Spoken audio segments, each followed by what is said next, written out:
देखें, बात ये है कि हम 1947 को तो हमारी आज़ादी हुई थी, लेकिन कुछ लुटेरों ने और कुछ ये जो लोग हैं इन्होंने इस मुल्क को यरगमाल बना लिया और इनको लूटने शुरू कर दिया। उसके बाद हमें कुछ सूझ ही नहीं रहा था कि हो क्या रहा है ये।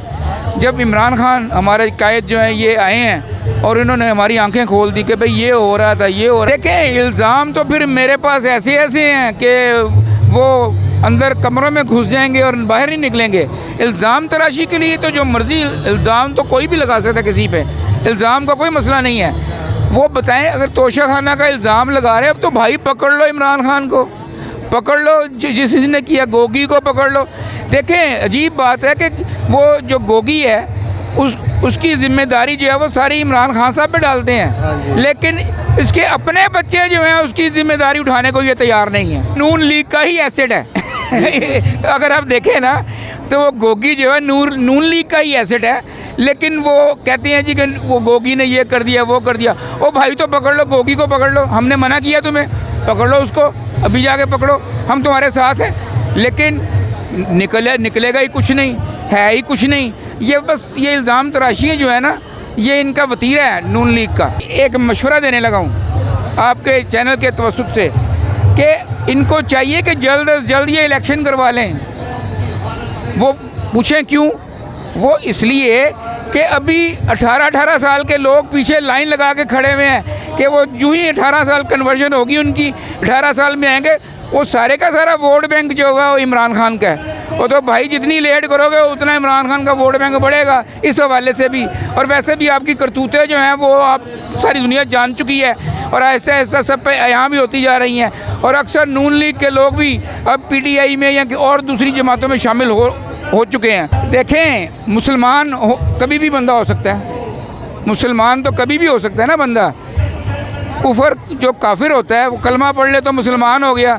अगर ये कलमा पढ़ लेते हैं, अगर इनमें से कोई, और वो भी पता लगे कि ये मुनाफिकत इनके चेहरे में नहीं है, इनके दिलों में मुनाफिकत नहीं है और वो कलमा सही पढ़ रहे हैं, तो उनको वेलकम करने में कोई हर्ज नहीं है। देखें, खान साहब की टिकट लेके जीते या कोई लेके, अब ऐसा इनको बांध देना है हमने एक इनको जो बाकी लोटों के साथ हुआ है ना, इससे भी बुरा करेंगे। और अभी जो ये चीज़ें चल रही हैं इंशाल्लाह लोटों का वो हाल करना है। अभी तो ये निकल नहीं ना रहे अवाम में, अभी ये सही अगर कहीं भी अवाम में निकले लोटों का वो हाल करना है कि इनको निशान इबरत बना देंगे।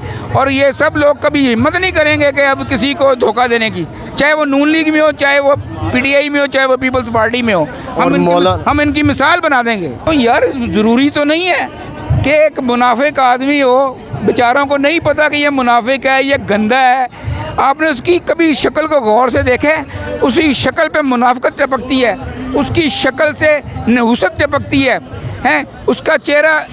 आप इमरान खान साहब को देखें, मैं कहता हूँ जब आप देखते हैं आपको उसके चेहरे पे नूर नज़र आता है। हाँ जी, खुद इसराइल जाके उनके पाँव पकड़ रहे होते हैं और ये यहूदियों का एजेंट है जो इस्लामी फोबिया पे उसने पूरा एक दिन जो है वो मुख्तस करवा दिया, छुट्टी करवा दी पूरी दुनिया में इस्लामी फोबिया के नाम पे।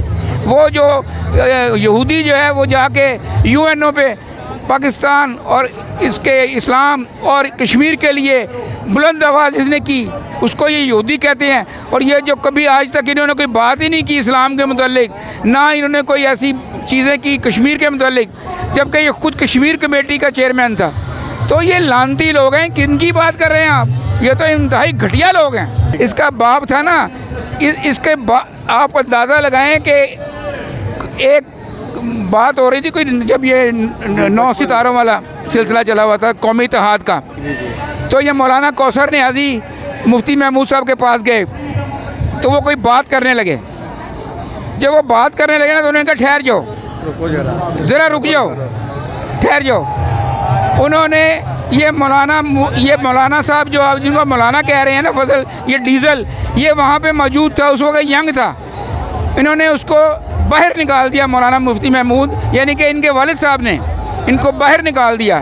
तो उन्होंने पूछा नियाज़ी साहब ने कि यार आपने ये कौन था, ये किसको निकाला है बाहर, आपने क्यों निकाला है? कहते हैं ये जो है ना ये मेरा बेटा है और ये दूसरी पार्टी से पैसे लेके मेरी मुखबरी करता है, तो मैं इसको इसलिए मैंने बाहर निकाला कि हमारे दरमियान जो बातें होंगी ये दूसरी पार्टी तक पहुंच जाएंगी थ्रू इसके। तो अब आप अंदाज़ा लगाएं कि जिसका बाप इसके बारे में ये बात कर रहा है वो तो भाई हम और आप कौन होते हैं, ये दूसरे तीसरे लोग कौन हैं, ये किसी का सगा नहीं है। लेकिन हमारी हिम्मत नहीं टूटी।